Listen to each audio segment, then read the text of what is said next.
Pemerintah Kota Palembang kembali menyiapkan program seragam sekolah gratis bagi siswa baru tahun ajaran 2026-2027. Sebanyak 40.000 pasang seragam disiapkan untuk siswa kelas 1 SD dan kelas 7 SMP negeri.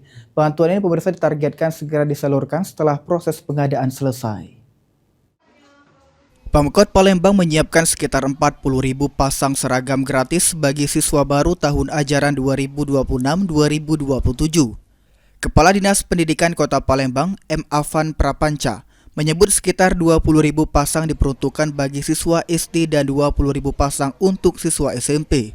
Siswa SD akan menerima seragam merah putih, sementara siswa SMP mendapat seragam putih biru ditambah seragam pramuka. Program yang memasuki tahun ketiga ini untuk sementara diprioritaskan bagi sekolah negeri dengan sasaran 249 SD negeri dan 61 SMP negeri di Palembang. Seragam akan dibagikan melalui sekolah masing-masing setelah seluruh proses pengadaan rampung. Seragam sekarang sedang dalam proses pengadaan dan insya Allah dalam waktu dekat itu akan diberikan kepada siswa yang masuk di kelas 1 SD dan siswa yang masuk di kelas 1 SMP, yaitu berupa seragam merah putih untuk yang SD, yang SMP putih biru dan juga pramuka. Pemerintah berharap bantuan ini dapat meringankan beban orang tua dan mendukung pemerataan akses pendidikan. Ilham Wahyudi, PAL TV.